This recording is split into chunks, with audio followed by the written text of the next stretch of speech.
ગુજરાતના ખ્યાતનામ સાહિત્યકાર કવિ મારી સાથે પ્રેમજીભાઈ જોડાયેલા છે. સર, આજનો કાર્યક્રમ કાલના આપણે અહીંયા બધા સાથી છીએ, શું કહો છો એના ભાગરૂપે? અરવલ્લીની ટેકરીઓના ખોળામાં આહા, આજની આ સવાર ઉગી છે. ગઈકાલથી અહીં અમે પ્રવેશ્યા. બહુ સરસ. તો ગઈકાલનો જે કાર્યક્રમ રહ્યો એ કાર્યક્રમ એટલા માટે યાદ રહે કે વિવિધ ક્ષેત્રમાં વિશેષ કામગીરી કરનારાઓનું સન્માન, અને એ પણ અહીંના હળાદના મૂળ વતની, અને જેમનું ચેરિટેબલ ટ્રસ્ટ બન્યું છે. આહા, એ આટલો બધો ખર્ચો કરી ઉમળકાથી આ કામ કરે છે.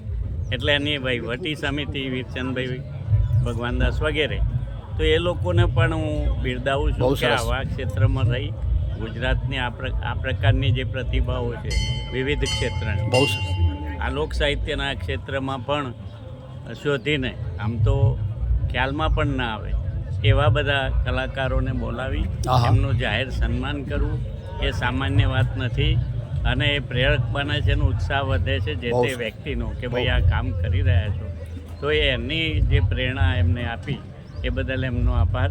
અને આવા વીરચંદભાઈ જેવા માણસોને અમારા વંદન છે કે આ કામ આગળ વધતું રહે, એ સારી વાત છે. સર, આપે સાહિત્ય ક્ષેત્રની અંદર આપનું યોગદાન કઈ ટાઈપનું છે? સર, સાહિત્ય ક્ષેત્રમાં ખાસ તો મારું લોક સાહિત્ય ક્ષેત્રે વધારે અર્પણ છે.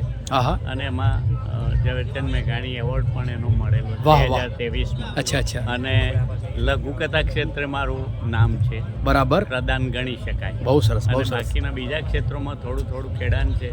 20 પુસ્તકો થયા છે. હા, બહુ સરસ, ખૂબ સરસ. સાહેબ, આપનું વતન કયું છે? મારું વતન તલોદ તાલુકામાં ખેરોલ ગામ, સાબરકાંઠા જિલ્લામાં. અચ્છા અચ્છા અચ્છા. આપનું પૂરેપૂરું નામ સાહેબ શું? પ્રેમજીભાઈ એસ પટેલ. અચ્છા અચ્છા. ખૂબ સરસ મજાની વાત કરી સાહેબ આપી. ડીપમાં આપની એવોર્ડથી પણ એક તમારું સન્માન થયેલું છે. ખૂબ જ સુંદર મજાની વાત કરી સર. મારી સાથે વાતચીત કરવા માટે ખૂબ ખૂબ આભાર. Thank you very much. જય શ્રી રામ.